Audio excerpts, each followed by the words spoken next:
সংবাদের ভিত্তিতে গত 10 এপ্রিল 2026 তারিখ শুক্রবার রাত 9টায় কোস্টগার্ড স্টেশন কক্সবাজার কর্তৃক কলাতলী বিচ সংলগ্ন সমুদ্র এলাকায় একটি বিশেষ অভিযান পরিচালনা করা হয়। অভিযান চলাকালীন সন্দেহজনক একটি ফিশিং বোটকে থামার সংকেত প্রদান করা হলে বোটটি সংকেত অমান্য করে দ্রুতগতিতে গভীর সমুদ্রে পালিয়ে যাওয়ার চেষ্টা করে। এই সময় কোস্টগার্ড আভিযানিক দল বোটটিকে ধাওয়া করে আটক করতে সক্ষম হয়। পরবর্তীতে বোটটিকে তল্লাশি চালিয়ে 2টি দেশীয় আগ্নেয়াস্ত্র, 2 রাউন্ড তাজা কার্তুজ, দেশীয় অস্ত্রসহ কুখ্যাত ডাকাত পারভেজ বাহিনীর 10 জন সক্রিয় সদস্যকে আটক করা হয় এবং ডাকাতের কাছে জিম্মি থাকা বোটসহ 3 জন জেলেকে জীবিত উদ্ধার করা হয়। অপরদিকে আজ রাত 12:03টায় কোস্টগার্ড বেস চট্টগ্রাম এবং কোস্টগার্ড স্টেশন মহেশখালী কর্তৃক চট্টগ্রামের সদরঘাট থানাধীন শাহ আমানত ব্রিজ সংলগ্ন এলাকায় ও কক্সবাজারের বাঁকখালী নদীর মোহনা সংলগ্ন এলাকায় পৃথক 2টি অভিযান পরিচালনা করা হয়।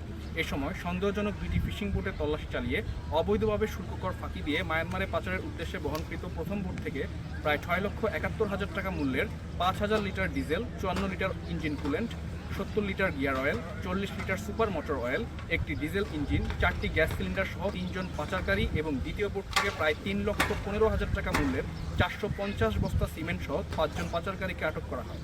এছাড়াও বাংলাদেশি পতাকাবাহী জাহাজ MT মেঘনা প্রাইড চট্টগ্রাম থেকে ইন্দোনেশিয়ার উদ্দেশ্যে যাত্রাকালে প্রতিমধ্যে গত 9 এপ্রিল 2026 তারিখ দুপুর 1টায় আন্দামান দ্বীপপুঞ্জের নিকট গভীর সমুদ্রে বেশ কিছু মানুষকে পানির ড্রাম এবং কাঠের টুকরো নিয়ে ভাসমান অবস্থায় দেখতে পেয়ে উদ্ধার অভিযান পরিচালনা করে 9 জন বাংলাদেশি নাগরিক, যাদের মধ্যে 8 জন পুরুষ এবং 1 জন মহিলাকে জীবিত উদ্ধার করে।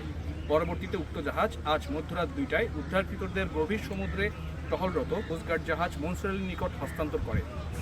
আটককৃত ডাকাত, পাচারকারী, বোট ও জব্দকৃত মালামাল এবং উদ্ধারকৃত জিম্মি থাকা জেলে ও বাংলাদেশি নাগরিকদের পরবর্তী আইনানুগ ব্যবস্থা গ্রহণের কার্যক্রম প্রক্রিয়াধীন রয়েছে। বাংলাদেশ কোস্টগার্ড ভবিষ্যতেও এ ধরনের অভিযান অব্যাহত রাখবে।